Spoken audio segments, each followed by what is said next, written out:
बेटा next point बघा, equation of plain. काल लाईनचे इक्वेशन्स आपण बघितले, आता प्लेनचे इक्वेशन्स बघूया.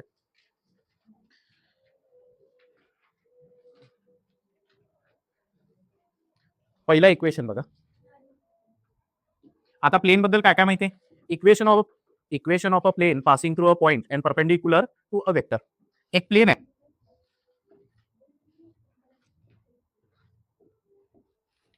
हा असा एक प्लेन आहे. बेटा या प्लेनवरचा एक नॉर्मल वेक्टर माहिती आहे आपल्याला. ठीक, नॉर्मल वेक्टर एन बार आहे. बेटा प्लेनला परपेंडिक्युलर एक वेक्टर आहे. प्लेनला परपेंडिक्युलर वेक्टरला काय म्हणायचं? नॉर्मल म्हणायचं. तर या प्लेनला परपेंडिक्युलर वेक्टर आपल्याला माहिती आहे आणि या प्लेनवरचा एक पॉईंट पण माहिती आहे. प्लेनवरचा पॉईंट ए माहिती आहे. या पॉईंट ए चा पोझिशन वेक्टर आहे ए बार. एवढ्या दोन गोष्टी माहिती आहेत. या प्लेनचं आपल्याला काय फाइंड आउट करायचंय? इक्वेशन फाइंड आउट करायचंय. ठीक आहे बेटा, लाईनचं इक्वेशन असू द्या किंवा प्लेनचं इक्वेशन असू द्या, इक्वेशन तयार करत असताना आपण एक आर्बिटरी पॉईंट घेत होतो. लाईनवरती पण एक आर्बिटरी पॉईंट घेत होतो, प्लेनवरती सुद्धा एक आर्बिटरी पॉईंट घ्यायचा, म्हणजे एक रॅन्डम पॉईंट. तो रॅन्डम पॉईंटला म्हणतो पी. याचे जे पोझिशन वेक्टर्स आहेत त्याला म्हणतो आर बार. ठीक आहे, या पॉईंटला आणि पॉईंट ए ला जॉईन करतो, काय मिळते? वेक्टर एपी मिळते. काय मिळते? Vector AP. हा वेक्टर एपी जो आहे तो परपेंडिक्युलर आहे. कोणाला परपेंडिक्युलर आहे? या नॉर्मल वेक्टरला. बरोबर का? हे फ्री वेक्टर्स आहे. याला या एच्या डोक्यावरती आणू शकतो का नाही? या नॉर्मल वेक्टरला एच्या डोक्यावरती आणू शकतो. तर एपी वेक्टर आणि तो एन बार नॉर्मल वेक्टर दोन्ही एकमेकाला परपेंडिक्युलर आहेत. दोन परपेंडिक्युलर वेक्टर्सचा डॉट प्रोडक्ट किती असतो? डॉट प्रोडक्ट, दोन लाईनचा डॉट प्रोडक्ट केल्यानंतर ना फॉर्म्युला काय होता? ए बार डॉट बी बारचा डॉट प्रोडक्ट किती येतो? Magnitude of A bar into magnitude of B bar into cos of theta. Theta तुमचा 90 डिग्री असेल तर कॉस 90 किती असतो? 0. तर दोन परपेंडिक्युलर वेक्टरचा डॉट प्रोडक्ट किती असणार आहे? 0 असणार आहे. या एपी वेक्टरला कसं लिहू शकतो? कुठली एक रॅन्डम वेक्टर असेल तर ती वेक्टर कशी लिहायची? R bar minus A bar. AB vector असेल, एबी वेक्टरला कसं लिहू शकतो? B bar minus A bar. तसं एपी वेक्टर कसं लिहू शकतो? R bar minus A bar. R bar minus A bar into N bar is equal to 0. बेटा या एन बारचा मल्टिप्लिकेशन आतमध्ये करतो, R bar into N bar dot N bar minus A bar dot N bar is equal to 0. हे negative term तिकडे घेऊन जातो, R bar dot N बार ए bar dot N बार. बेटा हे कॉन्स्टंट एक नंबर असणार आहे. हे काय असणार आहे? एक नंबर असणार आहे. ए बार सुद्धा बेटा ए बार सुद्धा काहीतरी नंबर. ह्या दोघांचा डॉट प्रोडक्ट, दोन वेक्टर्स आहेत आणि दोन नोन वेक्टर्स आहेत, त्यांचा डॉट प्रोडक्ट काय असणार आहे? हे स्केलर प्रोडक्ट आहे की नाही? दोघांचा स्केलर प्रोडक्ट केल्यानंतर एक नंबर भेटणार आहे. दोन वेक्टरचा डॉट प्रोडक्ट केल्यानंतर एक व्हॅल्यू भेटते. तर या दोघांचा डॉट प्रोडक्ट केल्यानंतर एक व्हॅल्यू मिळणार आहे, नंबर भेटणार आहे. त्याला म्हणतो डी बार. डी बार नाही, त्याला डी म्हणतो डायरेक्टली. काय म्हणतो? डी म्हणतो. काय म्हणतो? डी. डीच म्हणलंय का त्यांनी? पुढे म्हणलंय का डी? हा डी म्हणतो. तर R bar dot N bar is equal to D. हा एक इक्वेशन आहे आणि हा एक इक्वेशन. हे खूप महत्वाचं इक्वेशन आहे बघा, हे लागायचं, खूपदा लागायचं आपल्याला. तर पहिला इक्वेशन ऑफ प्लेन कसं आहे? इक्वेशन ऑफ प्लेन बद्दल काय काय माहिती आहे? प्लेनवरचा एक पॉईंट ए माहिती आहे, त्याचा पोझिशन वेक्टर आहे ए बार. प्लेनला नॉर्मल एक वेक्टर आहे म्हणजे परपेंडिक्युलर, त्या वेक्टरचं नाव आहे एन बार. बरोबर का? आणि या प्लेनवरती एक आर्बिटरी पॉईंट पी आहे. एपी वेक्टर आणि तो नॉर्मल वेक्टर एकमेकाला परपेंडिक्युलर, म्हणून दोघांचा डॉट प्रोडक्ट 0 आहे. त्याच्यावरून हा इक्वेशन मिळाला. ठीक आहे, त्याच्यावरून हा इक्वेशन मिळाला.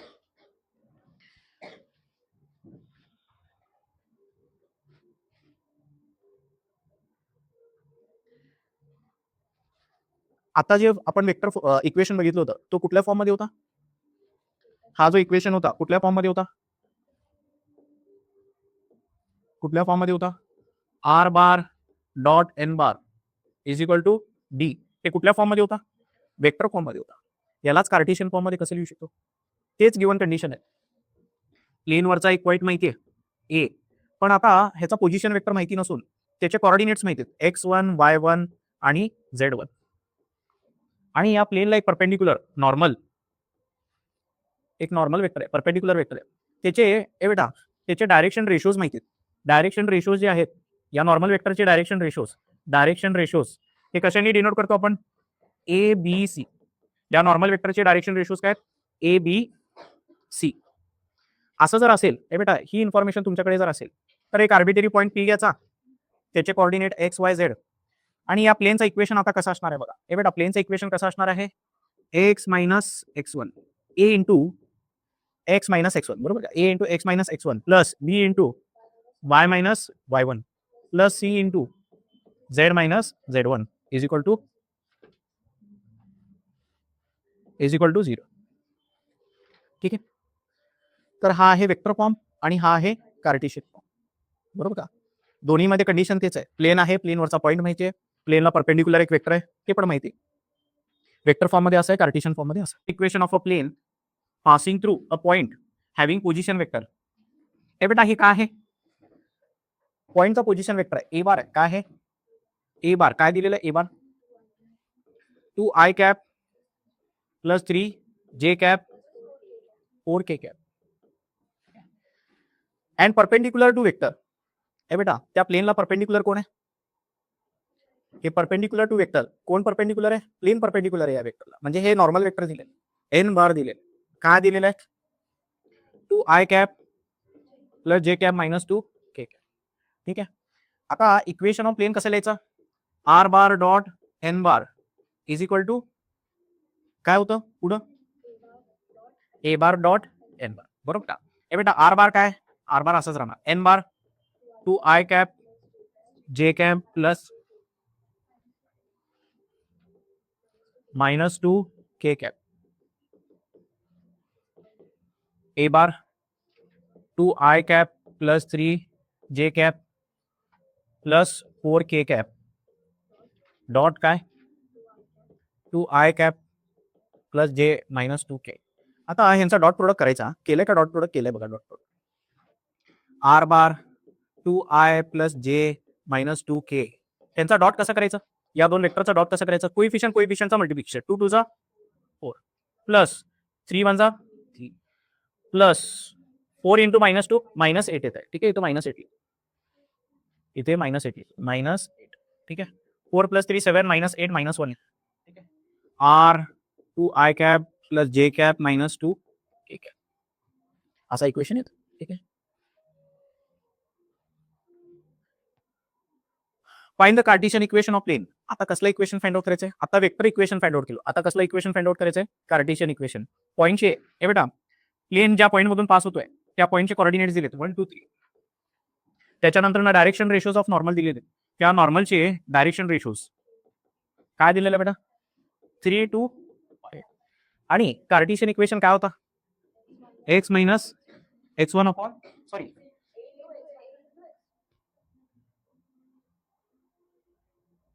काय होतं, A into x minus x1 plus B into plus C into equal to 0. ए बेटा आता ए ची व्हॅल्यू काय, ए कुठे आहे, हे ए आहे, हे बी आहे, हे सी आहे. ए ची व्हॅल्यू 3 आहे, 3 इंटू एक्स मायनस x1 कोण आहे, त्याच्यानंतर ना बी काय इंटू वाय मायनस y1 किती आहे प्लस सी किती आहे झेड मायनस z1 किती आहे इक्वल टू 0. आता होत आहे काय बघा, 3 into x 3x, 3 into minus 1 minus 3, 2 into Y 2y, 2 into minus 2 minus 4, 5 into Z 5z आणि प्लस इंटू मायनस मायनस 5 3 जा 15 इक्वल टू 0. हे बघा शेवटची स्टेप 3x हा 2y त्याच्यानंतर ना 5z. ठीक आहे, मायनस 3 मायनस 4 मायनस 7 मायनस 7 आणि मायनस 15 मायनस 22 इक्वल टू 0. हे फॉर्म एक लक्षात ठेवा, या फॉर्मला काय म्हणायचं, A x plus B y plus C z plus D equal to 0. हा एक इक्वेशन आहे, पण ह्याला सॉल्व्ह केल्यानंतर ना अशा फॉर्म मध्ये येतात. हे बेटा याला सॉल्व्ह केल्यानंतर ना अशा फॉर्म मध्ये येते, इथे लिहिलंय बघा, सुरुवातीला थेरीमध्ये दिलंय बघा. हे बघा कार्टेशियन फॉर्म मध्ये जो इक्वेशन आहे असा, याला सॉल्व्ह केल्यानंतर ना अशा फॉर्म मध्ये येते. तशाच फॉर्म मध्ये आलं का, अशा फॉर्म मध्ये आलं का नाही, बरोबर का. तर पहिला टाईप लक्षात आला का, प्लेनचा पहिला टाईप.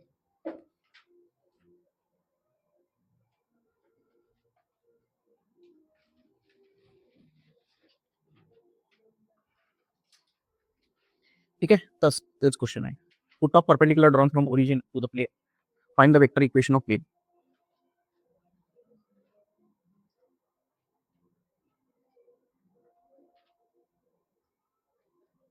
नॉर्मल वेक्टर दिलेला आहे, ए बार दिलेलं आहे, एन बार. ठीक आहे, तशा स्टेपचं क्वेश्चन आहे. पुढचा कन्सेप्ट बघू.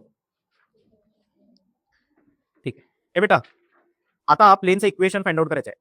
पण या केसमध्ये आता प्लेन बद्दल काय दिलेलं आहे बघा.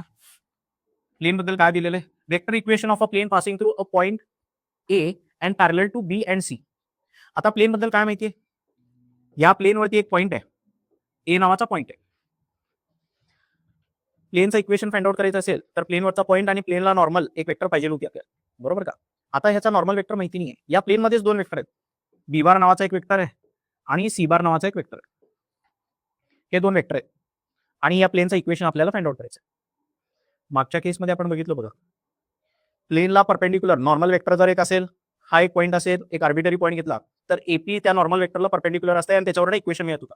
तसंच इकडे पण करता येईल का बघू. या बी बारला आणि सी बार, बी बार आणि सी बारचा क्रॉस जर घेतला तर या प्लेनला एक परपेंडिक्युलर वेक्टर आपल्याला मिळते, बरोबर का? या बी बार आणि सी बारचा क्रॉस घेतला, बी बार क्रॉस सी बार घेतला, दोन वेक्टरचा क्रॉस घेतला तर त्या दोन्ही वेक्टरला म्युच्युअली परपेंडिक्युलर डायरेक्शन मध्ये एक वेक्टर मिळतो. दोन वेक्टरचा क्रॉस प्रोडक्ट घेतला तर आणखी एक वेक्टर मिळते, तिसरी वेक्टर मिळते. ती तिसरी वेक्टर कुठे असते? या दोन्ही वेक्टरला परपेंडिक्युलर डायरेक्शन मध्ये. हे दोन्ही वेक्टर प्लेन मध्ये आहेत. प्लेनला परपेंडिक्युलर म्हणजे लाईनला परपेंडिक्युलर म्हणजे प्लेनला पण परपेंडिक्युलर, बरोबर का? बी आणि सी ला म्युच्युअली परपेंडिक्युलर डायरेक्शन मध्ये बी क्रॉस सी असणार आहे, म्हणजे ते प्लेनला पण परपेंडिक्युलर असणार आहे, बरोबर का? तर या प्लेनचा नॉर्मल वेक्टर मिळाला बघा, बी क्रॉस सी आहे. आता परत एकदा काय करतो, एक आर्बिटरी पॉइंट पी घेतो, या दोघांना जॉईन करतो. ठीक आहे, आता कसं लिहिणार equation? AP vector is perpendicular to B cross C, म्हणजे या दोघांचा डॉट प्रोडक्ट काय असणार आहे? 0. ही एक वेक्टर आहे, बी क्रॉस सी एक नॉर्मल वेक्टर आहे. नॉर्मल वेक्टर आणि एपी वेक्टर दोन्ही एकमेकाला कसे आहेत? परपेंडिक्युलर आहे. दोघांचा डॉट प्रोडक्ट काय असणार आहे? 0. ही वेक्टर कशी लिहितो आपण? R bar minus A bar, आणि हा dot B cross C equal to 0. हा R bar into B cross C आणि ते निगेटिव्ह टर्म इकडेच आहे, A into B cross C equal to 0. Sorry, equal to 0. Right hand side. हा equation असणार, बरोबर का? हा इक्वेशन असणार, लक्षात येते का?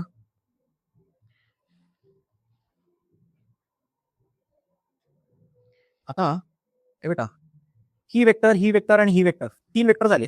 तीन वेक्टर एका प्लेन मध्ये लाय करत असेल तर आपण वेक्टर चॅप्टर मध्ये बघितलं होतं, तीन वेक्टर एका प्लेन मध्ये जर लाय करत असेल, को प्लेनर वेक्टर्स जर असतील तर त्यांचा स्केलर ट्रिपल प्रोडक्ट किती असतो? स्केलर ट्रिपल प्रोडक्ट 0 असतो. स्केलर ट्रिपल प्रोडक्ट घेतलं, को लिनियर वेक्टरचा स्केलर ट्रिपल प्रोडक्ट जर तुम्ही घेतलात तर आपल्याला व्हॉल्यूम ऑफ पॅरलेलो पाईप मिळत होता, बरोबर का? इथं 0 का बरं मिळते? कारण हा प्लेन आहे, त्याचा व्हॉल्यूम काहीच नसतं, त्या पॅरलेलो पाईपचा व्हॉल्यूम काहीच नसणार, 0 असणार, बरोबर? व्हॉल्यूम 0 म्हणजे स्केलर ट्रिपल प्रोडक्ट 0 असणार. दुसरी गोष्ट, हे तीन वेक्टर्स एकमेकाला कसे आहेत? कोलिनियर आहेत, म्हणजे पॅरलल आहेत. एका प्लेन मध्ये को प्लेनर आहेत, सॉरी को प्लेनर आहेत. तीन वेक्टर कसे आहेत? को प्लेनर आहेत, आणि को प्लेनर वेक्टर जे आहेत त्यांना अशा फॉर्म मध्ये लिहू शकतो, बरोबर?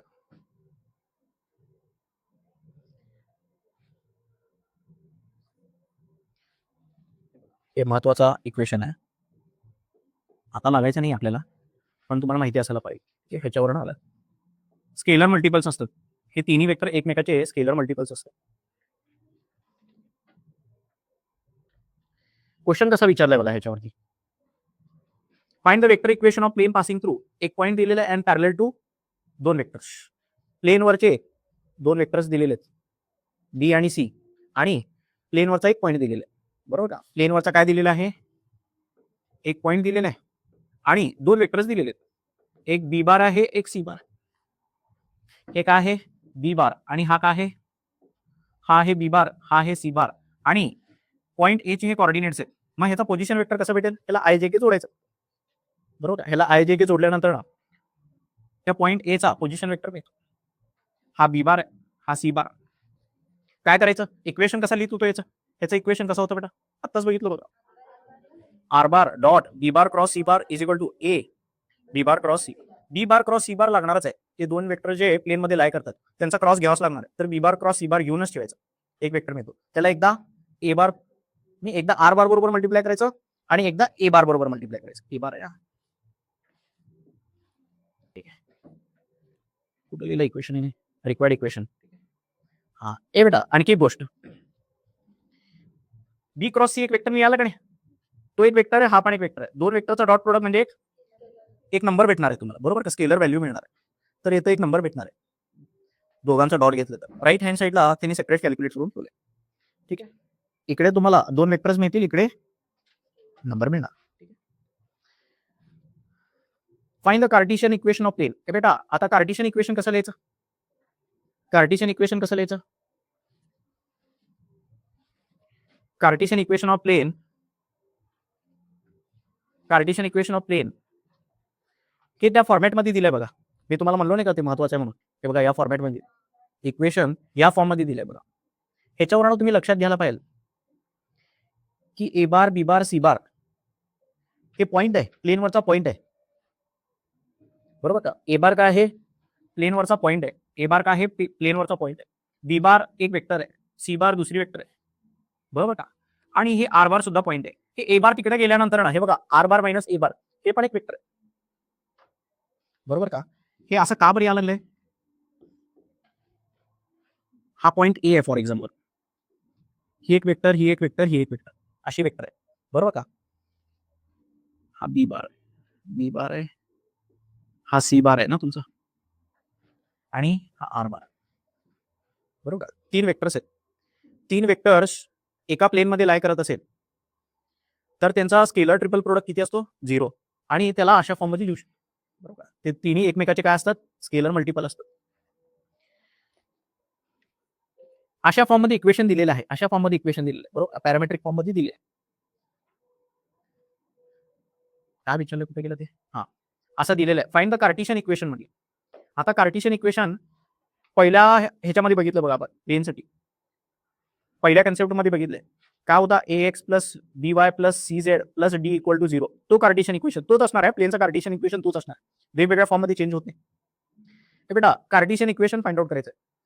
आता इथनं इन्फॉर्मेशन घेऊन तो कार्टेशियन इक्वेशन कसा तयार करायचा? हा पॉइंट आहे बघा, हा काय आहे? पॉइंट आहे. प्लेनवरचा काय आहे? पॉइंट आहे. म्हणजे त्याच्यावरून आपल्याला काय मिळेल? हे बेटा ए बार आहे, त्याच्यावरनं हा आय कॅप मायनस जे कॅप आहे की नाही, त्याच्यावरनं x1 y1 z1 ची व्हॅल्यूज मिळतात, बरोबर का? त्या पॉइंट ए चे कोऑर्डिनेट्सला आपण काय म्हणत होतो? x1 y1 z1. तर x1 ची व्हॅल्यू काय? y1 ची व्हॅल्यू काय? z1 ची व्हॅल्यू काय?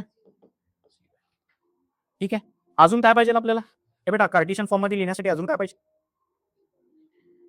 नॉर्मल वेक्टर पाहिजे, बरोबर का? नॉर्मल वेक्टर पाहिजे, बरोबर का? कार्टेशियन इक्वेशन मध्ये लिहिण्यासाठी नॉर्मल वेक्टर एक पाहिजे होती की नाही? एन बार एक पाहिजे होता. तो एन बार कसा भेटेल? हा बी बार क्रॉस सी बार, हा बी बार आहे, हा सी बार आहे. या दोघांचा क्रॉस केल्यानंतर ना नॉर्मल वेक्टर मिळतो. या नॉर्मल वेक्टरचे डायरेक्शन रेशोज म्हणजे एबीसी असतात.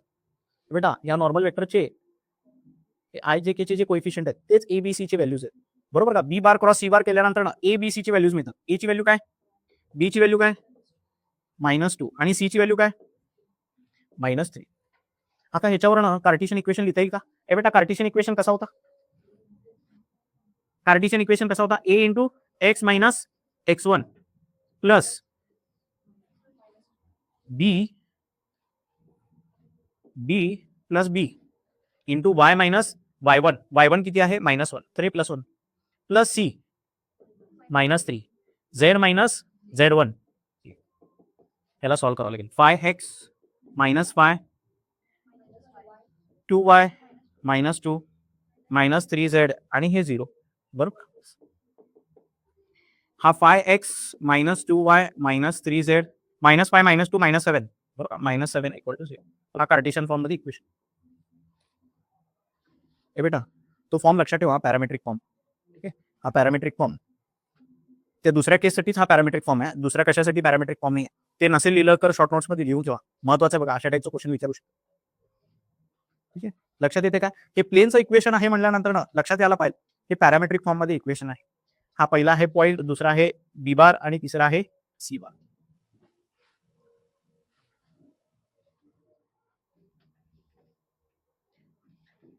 फॉर्म्युला पाहिजे का?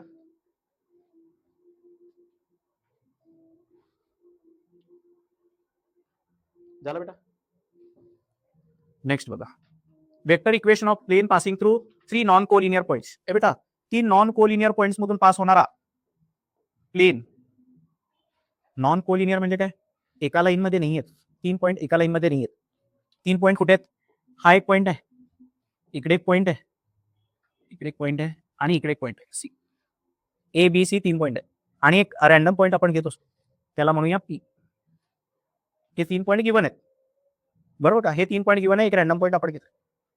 प्लेनचा इक्वेशन फाइंड आउट करण्यासाठी काय माहिती असायला पाहिजे, प्लेनवरचा एक पॉईंट माहिती असायला पाहिजे आणि त्या प्लेनचा नॉर्मल वेक्टर माहिती असायला पाहिजे. मग आपण प्लेनचा इक्वेशन लिहू शकतो. का बरं तसंच लिहू शकतो, कारण प्लेनवरचा पॉईंट आणि आर्बिटरी पॉईंट ला जोडणारी एक वेक्टर आणि एक नॉर्मल वेक्टर, दोन्ही वेक्टर एकमेकाला परपेंडिक्युलर असतात, त्यांचा डॉट प्रोडक्ट 0 असतो, त्याच्यावरूनच प्लेनचा इक्वेशन मिळतो बरोबर का. मग इथं तसं मिळते का, हे बेटा ही एक वेक्टर आहे, ए बी ला जोडलं तर एक वेक्टर आहे, एसी ला जोडलं तर एक वेक्टर आहे बरोबर का. या दोघांचा क्रॉस केलं तर या प्लेनला एक परपेंडिक्युलर वेक्टर मिळते बघा बरोबर का. या परपेंडिक्युलर वेक्टरला काय म्हणायचं, प्लेनला जी परपेंडिक्युलर वेक्टर मिळाली, नॉर्मल वेक्टर मिळाले, त्याला काय म्हणायचं, ए बी क्रॉस एसी म्हणायचं. काय म्हणायचं त्याला, ए बी क्रॉस एसी म्हणायचं. तर प्लेनवरचा एक पॉईंट ए घेऊया, प्लेनवरचा हा पॉईंट घेतो ए आणि प्लेनला परपेंडिक्युलर वेक्टर हे घेतो. तर आपल्याला इक्वेशन माहिती आहे आता कसं लिहितो, हे बेटा इक्वेशन कसं लिहितो, वेक्टर इक्वेशन कसं लिहितो, R bar minus A bar आणि दुसऱ्या बाजूला काय होतं, सॉरी काय होतं बेटा, इंटू काय होतं बेटा equation, B bar cross C bar नहीं है, A B cross A C equal to C बरोबर का. या दोन पॉइंटला जोडणारा वेक्टर एपी वेक्टर हा आहे बघा, हा एपी वेक्टर, हा एपी वेक्टर आणि हा नॉर्मल वेक्टर दोन्ही एकमेकाला परपेंडिक्युलर आहे, म्हणून दोघांचा डॉट प्रोडक्ट काय 0 बरोबर का. हे एपी वेक्टर आहे आणि हा नॉर्मल वेक्टर आहे, दोघांचा डॉट प्रोडक्ट किती आहे 0.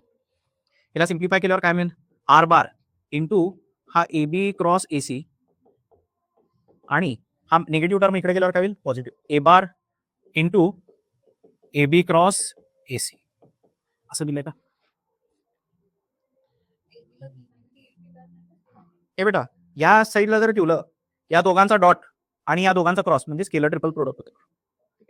असं ठेवू शकता किंवा असं पण ठेवू शकता, असंच ठेवा शक्यतो तर, कारण हे सेकंड सिम्प्लिफिकेशनची काय गरज नाही, असंच ठेवायचं आहे, असंच ठेवायचं. याचा अर्थ काय होते, स्केलर ट्रिपल प्रोडक्ट बरोबर. त्याला बॉक्समध्ये लिहू शकतो, एका बॉक्समध्ये कसं लिहिणार, हा पहिला vector R bar minus A bar into हे ए बी वेक्टर कसं लिहिणार, बी बार मायनस ए बार आणि एसी वेक्टर कसं लिहिणार, सी बार मायनस बॉक्स मध्ये लिहायचं इक्वल टू 0, बॉक्स प्रोडक्ट 0 आहे ना.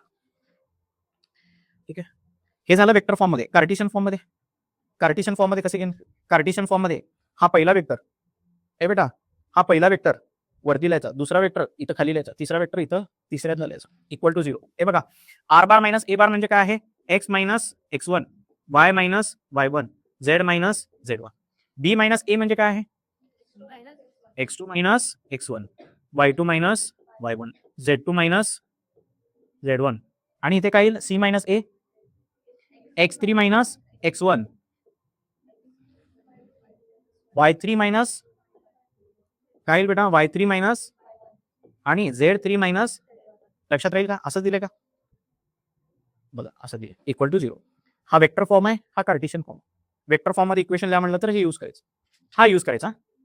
हे फक्त रिप्रेझेंटेशनसाठी, ही जी मेथड आहे फक्त रिप्रेझेंटेशनसाठी. वेक्टर फॉर्म मध्ये इक्वेशन लिहा म्हणलं तर हेच यूज करावं लागणार आहे, ह्याचा आणि ह्याचा क्रॉस करावा लागणार आहे आणि ह्याच्याबरोबर डॉट करावं लागणार. आणि मी जे सॉल्व्ह केलं होतं काय, ते शेवटी तसंच होणार आहे, ह्याच्याबरोबर डॉट करायचं, ह्याच्याबरोबर डॉट करायचं, ते राईट हँड साईडला घेऊन जायचं, तसं सिम्प्लिफिकेशन होणार. मी ह्याच्या पुढची स्टेप केलं होतं, पण लक्षात ठेवता नाही, लक्षात ठेवायचं. पुढं म्हणलंय का, एखादा क्वेश्चन दिलाय का बघू आपण. बेटा find the vector equation of plane passing through, एक पॉईंट, दुसरा पॉईंट, तिसरा पॉईंट, 3 पॉईंट मधून पास होणारा वेक्टर इक्वेशन फाइंड आउट करायचं. कसला इक्वेशन, वेक्टर का कार्टेशियन, वेक्टर इक्वेशनला फॉर्म्युला कुठला वापरणार, हा ए बेटा हे आर बार असाच, ए बार कुठून आणणार, ए बार म्हणजे काय, पहिल्या पॉईंटचे पोझिशन वेक्टर त्याला आय जे के जोडायचं, पॉईंट ए चे जे कोऑर्डिनेट्स आहेत त्याला आय जे के जोडायचं. ठीक आहे, ए बी वेक्टर कसा भेटेल, ए बी वेक्टर कसा भेटेल, हे ए बार बी बार सी बार पहिल्यांदा लिहायचं, मग बी बार मायनस ए बार केल्यानंतर काय मिळतंय, ए बी वेक्टर. त्याच्यानंतर एसी वेक्टर कसा मिळेल, सी बार मायनस ए बार, त्या दोघांचा परत क्रॉस करावा लागेल ना, दोन वेक्टर्स मिळाल्यानंतर परत काय करावं लागेल, हे बघा इथे केलंय बघा, हा एक वेक्टर मिळाला, बी बार मायनस ए बार केल्यावर एक वेक्टर मिळाला, सी बार मायनस ए बार केल्यानंतर एक वेक्टर मिळाला, दोघांचा क्रॉस केलाय, दोघांचा क्रॉस केल्यानंतर एक वेक्टर मिळाला. हा वेक्टर एकदा आर बरोबर पण मल्टिप्लाय करायचा आहे, एकदा ए बरोबर मल्टिप्लाय करायचं. ए बार बरोबर मल्टिप्लाय केल्यानंतर ते राईट हँड साईडला लिहायचा. तसंच केलं का बाबा? तसंच केलं बघा. एकदा आर बार बरोबर मल्टिप्लाय केलं का या वेक्टरला आर बार बरोबर मल्टिप्लाय केलं बघा एकदा, आणि एकदा या वेक्टरला ए बार बरोबर मल्टिप्लाय केलं. या दोघांचा डॉट प्रोडक्ट केलं तर एक स्केलर व्हॅल्यू मिळणार आहे, बरोबर का? कोइफिशियंटचा मल्टिप्लिकेशन करतो, ऍड करतो. येते का लक्षात? या लागलं का बेटा लक्षात? का जंबल वाले? आतापर्यंत किती इक्वेशन बघितलं आपण प्लेनचे? पहिला प्लेनवरती एक पॉईंट होता आणि प्लेनला परपेंडिक्युलर नॉर्मल एक होता, बरोबर का? दुसऱ्या केसमध्ये प्लेनवरती एक पॉईंट होता आणि प्लेनवरती दोन वेक्टर होते, बरोबर का? त्या दोघांचा क्रॉस घेतल्यावर नॉर्मल वेक्टर मिळत होता. तिसरं काय बघितलं? प्लेनवरती 3 पॉईंट आहेत, बरोबर का? प्लेनवरती 3 पॉईंट दिलेले आहेत. ए बेटा, त्या बी ला ए बरोबर जोडलं, ए बी वेक्टर मिळते. सी ला ए बरोबर जोडलं, ए सी वेक्टर मिळते. त्या दोघांचा क्रॉस केल्यावर परत नॉर्मल वेक्टर मिळते. तो एक नॉर्मल वेक्टर आणि पॉईंट ए ला पॉईंट घ्यायचा. एक पॉईंट आणि एक नॉर्मल वेक्टर लागतो का आपल्याला, बरोबर का? तसं घेऊन तिन्ही इक्वेशन एकाच पद्धतीने लिहिलेलं. येते का लक्षात? आणि कार्टेशियन इक्वेशन ऑफ प्लेन तर तोच आहे, ax plus B y plus C z plus D equal to 0. लक्षात राहील का? इतकंच बघितलं बघा आतापर्यंत. आलं का लक्षात बघा? आता पुढं सर हे होईल बघा, normal form of equation of a plane. आता प्लेन जे आहे ओरिजिन पासून एक वेक्टर आहे त्या प्लेनला परपेंडिक्युलर आहे. एक प्लेन आहे, त्या प्लेनला जो परपेंडिक्युलर वेक्टर आहे, नॉर्मल वेक्टर आहे, तो ओरिजिन पासून ड्रॉ केलेली आहे. आता या प्लेनचा इक्वेशन आपल्याला फाइंड आउट करायचं आहे. प्लेन बद्दल काय काय इन्फॉर्मेशन माहिती आहे बघा. प्लेनचा आपल्याला काय काय माहिती आहे बघा. ह्याला परपेंडिक्युलर असलेला एक वेक्टर, ह्याला नॉर्मल वेक्टर चा युनिट वेक्टर माहिती आहे. काय माहिती आहे? हा एन कॅप माहिती आहे. या प्लेनला परपेंडिक्युलर असणाऱ्या वेक्टरचा युनिट वेक्टर माहिती आहे, एन कॅप माहिती आहे. आणि ओरिजिन पासून या प्लेन पर्यंतचा डिस्टन्स ई माहिती आहे. हे दोन इन्फॉर्मेशन माहिती आहेत. काय माहिती आहे? प्लेनला जो परपेंडिक्युलर आहे वेक्टर, प्लेनला नॉर्मल असलेला वेक्टर, त्याचा युनिट वेक्टर माहिती आहे. आणि प्लेन ओरिजिन पासून किती डिस्टन्स वरती आहे ते डिस्टन्स स्मॉल पी माहिती. ठीक आहे. आता काय केलंय बघा, हे कोऑर्डिनेट सिस्टीम आहे, हा प्लेन आहे. या पॉइंटला, या एन पॉइंटला ओरिजिन बरोबर जोडलेलं आहे. ठीक आहे. प्लेनवरती एक आर्बिटरी पॉईंट नेहमी घेत होतो आपण, तसाच एक आर्बिटरी पॉईंट पी घेतलेला आहे. त्याचा पोझिशन वेक्टर आर बार आहे. याला पण ओरिजिन बरोबर जॉईन केलं. आर्बिटरी पॉईंट आणि फुट ऑफ परपेंडिक्युलर ला जॉईन केल्यानंतर एक वेक्टर मिळालाय, त्याला म्हणायचं एनपी, वेक्टर एनपी. या तिन्ही वेक्टर्समुळे काय तयार झालंय? ट्रायंगल तयार झालं, बरोबर. ही वेक्टर अशी आहे, ही वेक्टर अशी आहे, ही वेक्टर अशी आहे. हे बेटा, हा एनपी ला ही वेक्टर परपेंडिक्युलर आहे म्हणा, बरोबर का? या एनपी ला ही वेक्टर परपेंडिक्युलर. ठीक आहे. तर कोण कोण परपेंडिक्युलर आहे? एनपी वेक्टर कुणाला परपेंडिक्युलर आहे? या वेक्टरला. या वेक्टरचं नाव, हे बेटा, ही जी वेक्टर आहे ती किती आहे वेक्टर? एन बार नाही आहे, ते त्याचा डायरेक्शन इंटू त्याचा लेंथ इतकी ती वेक्टर आहे. ही वेक्टर किती आहे? हा त्याचा डायरेक्शन आहे, हा त्याचा लेंथ आहे. या दोघांचा डॉट काय आहे? 0. दोन्ही एकमेकाला परपेंडिक्युलर आहेत. ही एनपी वेक्टर कशी भेटेल? हा आर बार आहे बघा, हा आर बार आहे. ह्याला म्हणायचं, या वेक्टरला म्हणूया एन बार. या नॉर्मल वेक्टरला काय नाव द्यायचं? नेहमी आतापर्यंत एन बारच म्हणले, प्लेनला नॉर्मल असलेल्या वेक्टरला एन बारच म्हणले, म्हणून याला पण एन बार म्हणले. खूप एन झाले बघा. पण आपल्याला माहिती आहे एन कॅप. काय माहितीये? या डायरेक्शन मधला युनिट वेक्टर एन कॅप माहिती. तर एन कॅपच्या फॉर्म मध्ये आपण या इक्वेशनला लिहूया. हा एनपी वेक्टर कसा भेटेल? एनपी वेक्टर कसा भेटेल? आर बार मायनस एन बार. एन बार आपल्याला माहिती नाही, एन बार नको लिहायला, तर कसं लिहायचं? हा, हे बेटा एक मिनिट, इथं ट्रायंगल लॉ, हे बघा ट्रायंगल लॉ काय सांगतो? ही वेक्टर प्लस ही वेक्टर किती मिळते? या वेक्टर इतकी, बरोबर का? एन बार प्लस ही वेक्टर कुठली? NP bar is equal to r bar. तर एनपी वेक्टर कशी भेटेल? R bar minus n bar. आता ही जी एन बार आहे, एनपी बारला लिहितो पहिल्यांदा आर बार मायनस एन बार, पण एन बार नकोय आपल्याला. त्याच्याऐवजी काय लिहायचं? एन बारच्या ऐवजी काय लिहायचं? ही जी एन बार, ही जी वेक्टर आहे त्याला कसं लिहू शकतो? Direction into vector, direction into vector. तसंच करायला लागलो का मी काय चुकायला लागलो हे बेटा इथं एनपी एन कॅप लिहायला पाहिलं होतं कुणाला परपेंडिक्युलर आहे ह्याला पूर्ण वेक्टर लिहायला नाही पाहिलं होतं इथं फक्त एन कॅप लिहायला पाहिलं होतं तरी म्हणलो काहीतरी चुकायला लागेल का परत एकदा सांगतो तुम्हाला हे एनपी वेक्टर कुणाला परपेंडिक्युलर आहे एन कॅप या वेक्टरला परपेंडिक्युलर आहे बरोबर हे आणि कुठली वेक्टर परपेंडिक्युलर आहे जॉईन व्हायलाच पाहिजे असं काही नाही हे युनिट वेक्टर आहे आणि हे आहे ते दोन्ही एकमेकाला परपेंडिक्युलर आहेत ते दोन्ही एकमेकाला परपेंडिक्युलर आहेत ते दोन्ही एकमेकाला परपेंडिक्युलर इथं एन कॅप असं पाहिजे इथं एन कॅप असं पाहिजे ठीक आहे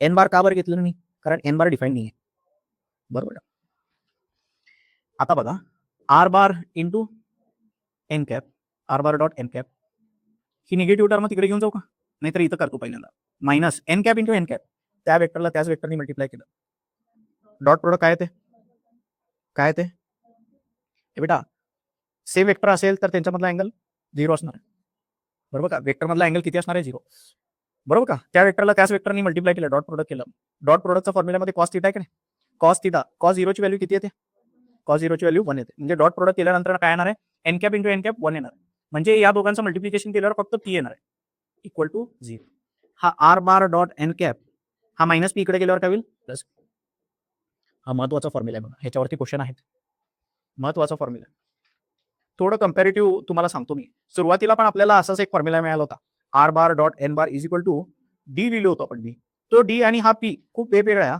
काय तुम्हाला डिफरन्स सांगतो